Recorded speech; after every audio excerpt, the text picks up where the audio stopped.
For decades, we've been told the same story. Fat clogs your arteries. Fat causes heart attacks. Fat is the enemy. And so millions of people cut out butter, switched to low-fat everything, stopped eating eggs, and started reading food labels looking for one thing: fat content. And yet heart disease remains the #1 killer on the planet. Not declining, not under control, still killing more people every single year than any other disease in existence. So either fat is still the problem and we're just not avoiding it well enough, or we've been looking in the wrong direction entirely, while the real culprits kept doing their damage completely unchecked. After 13 years in emergency medicine, I can tell you with absolute certainty, it's the second one. I have watched people with near perfect cholesterol levels come through my department with massive heart attacks. I have seen patients who never touched fatty food develop severe cardiovascular disease in their 40s. And I have sat with families trying to understand why someone who did everything right is now in cardiac arrest. The answer is almost never just fat. The answer is almost always one or more of the 6 things I'm going to tell you about today. Things that are hiding in plain sight. Things that feel completely normal. Things that most people, including a lot of doctors, are not connecting to heart disease the way they should be. I'm Dr. Miles. I've spent 13 years in emergency medicine watching hearts fail in people who never saw it coming. My job now is to make sure you see it coming. Let's get into it. But before we do, I need to say this. If you are watching this video, someone in your life probably needs to hear what I'm about to share. And the only way this channel can keep reaching people who need this information is if you subscribe. Hit that button right now.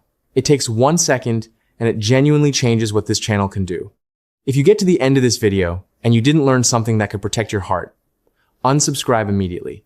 No hard feelings. But I think you'll stay. Now let's talk about what's actually breaking your heart. #1, chronic stress. Not the kind of stress that comes and goes. The kind that never fully leaves.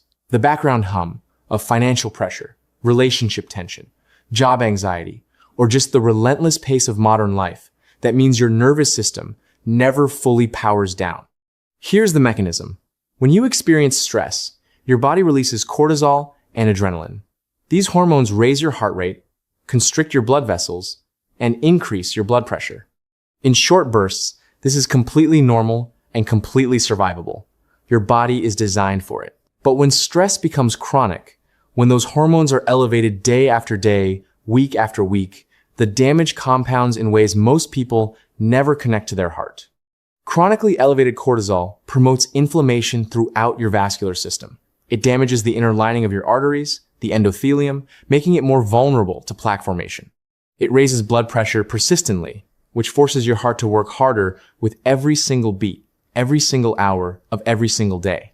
A 2021 analysis published in the British Medical Journal found that people with high levels of chronic psychological stress had significantly increased risk of cardiovascular events, including heart attack and stroke. The mechanism is real. The damage is real. And unlike cholesterol, nobody is putting chronic stress on a food label warning. #2, poor sleep. This one is vastly underestimated. And I mean vastly. While you sleep, your heart rate drops. Your blood pressure drops. Your entire cardiovascular system gets a period of genuine rest and repair that it cannot get any other way. Miss that window consistently, and you are slowly, silently wearing your heart down. Research from the European Heart Journal showed that people sleeping fewer than 6 hours per night had a 20% higher risk of heart attack compared to those sleeping 7 to 8 hours. But it's not just the duration. Sleep quality matters enormously. People with untreated sleep apnea, where breathing repeatedly stops during sleep, experience hundreds of microarousals per night. Each one triggers a stress response. Each one spikes cortisol and adrenaline. Each one forces the heart to work when it should be resting. Over years, this translates into hypertension, arrhythmias, and dramatically increased cardiovascular risk. The frightening thing is that millions of people have sleep apnea and have no idea. They just think they're tired. They just think that's how life feels. It is not how life is supposed to feel. And their hearts are paying the price quietly every single night. #3, chronic low-grade inflammation. Your immune system is supposed to produce inflammation as a short-term response to injury or infection. It arrives, It deals with the problem, and it leaves. That's the design. But in millions of people, inflammation never fully switches off. It smolders permanently at a low level, driven by poor diet, excess body fat, particularly around the abdomen, sedentary behavior, chronic stress, and disrupted sleep. And it is this chronic low-grade inflammation that researchers now believe is one of the most significant drivers of cardiovascular disease that we have ever identified. Here is how it damages your heart. Inflammation injures the inner walls of your arteries. Your body, trying to repair that injury, deposits cholesterol at the site. Plaques form. Those plaques become unstable over time. When an unstable plaque ruptures, it triggers a blood clot. That clot blocks an artery. That is a heart attack. Cholesterol is not even the primary villain in this story. It's a repair material, responding to damage caused by inflammation. The fire is inflamed. Cholesterol is just the bandage that gets stuck to the wall. A marker called CRP, C-reactive protein, measures systemic inflammation and is now recognized as one of the strongest predictors of future heart attack we have in clinical medicine. And most people have never had it tested. Number 4, loneliness and social isolation. I know this one sounds like it belongs in a psychology lecture, not a cardiology discussion. But the research here is impossible to ignore. A landmark meta-analysis, reviewing data from over 3 million people, found that social isolation and loneliness were associated with a 29% increased risk of heart attack and a 32% increased risk of stroke. These are not small numbers. These are numbers comparable to smoking. The mechanisms are multiple. Lonely people sleep worse. They have higher cortisol levels. They have more persistent inflammation. They are less likely to exercise, eat well, or seek medical care. But beyond behavior, loneliness appears to have direct physiological effects on cardiovascular function, affecting heart rate variability and vascular reactivity in ways that increase cardiac risk independently of lifestyle factors. We are living in an epidemic of loneliness that runs parallel to our epidemic of heart disease. Nobody is talking about these two things in the same conversation. They should be. Number 5, blood sugar instability. You do not need to be diabetic for your blood sugar to be damaging your heart. That is one of the most important things I can tell you. The process called insulin resistance, where your cells gradually stop responding properly to insulin, can smolder silently for years or even decades before it tips into full type 2 diabetes. During all of that time, your blood sugar is spiking and crashing repeatedly throughout the day, and each spike is damaging. High blood glucose directly damages the endothelium, that critical inner lining of your blood vessels. It promotes inflammation. It accelerates the formation of arterial plaque. It stiffens blood vessels, raising blood pressure. It damages the small vessels that supply blood to the heart muscle itself. Research consistently shows that people with insulin resistance, even without diagnosed diabetes, have dramatically elevated cardiovascular risk. The dietary drivers of insulin resistance are not primarily fat. They are refined carbohydrates, added sugars, sugary drinks, ultra-processed foods, and sedentary behavior. People eating low-fat diets built around refined grains and sugar are often driving insulin resistance while congratulating themselves on avoiding fat, and their hearts are suffering for it. Number 6, sitting.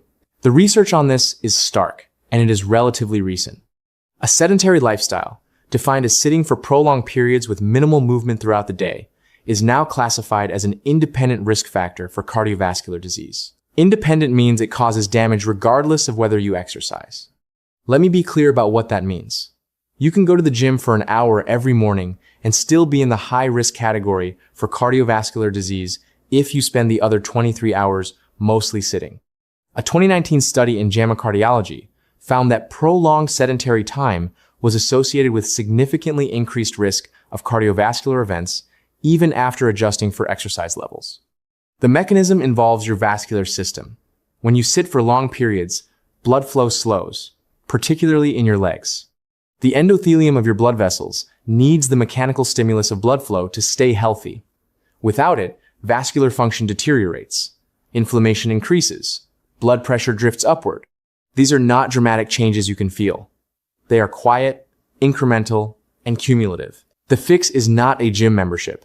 It's movement throughout the day, standing up every 45 minutes, a 10-minute walk after meals, taking stairs. The evidence shows that breaking up sitting time with even short bouts of movement significantly improves vascular health markers. So here's the full picture. Chronic stress, poor sleep, systemic inflammation, loneliness, blood sugar instability, prolonged sitting. 6 things that are doing genuine, measurable, documented damage to your heart right now.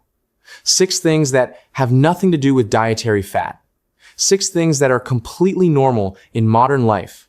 And 6 things that are entirely within your control to change. The reason this matters so urgently is that cardiovascular disease doesn't announce itself. It builds silently over years. The heart attack arrives suddenly, but the damage behind it was accumulating for decades. And the factors doing that damage are not always the ones your doctor is checking or the ones the wellness industry is warning you about. You now know what they are. You understand how they damage you. You understand that feeling fine does not mean your heart is fine. The question is what you do with that information. Because every day that passes with chronic stress unmanaged, with sleep deprivation uncorrected, with blood sugar spiking and crashing and inflammation smoldering quietly, is another day of damage that compounds. Your heart is extraordinarily resilient, but it is not invincible, and it needs you to stop looking only at fat and start looking at the full picture. If this video gave you something that could genuinely protect your heart or the heart of someone you love, please subscribe. This channel exists to translate 13 years of emergency medicine into content that actually saves lives. Hit subscribe, share this video, because someone in your life is probably sitting right now, stressed, underslept, and eating low-fat everything, thinking their heart is fine. It might not be. And now you can tell them why. I'll see you in the next video. Thanks for watching.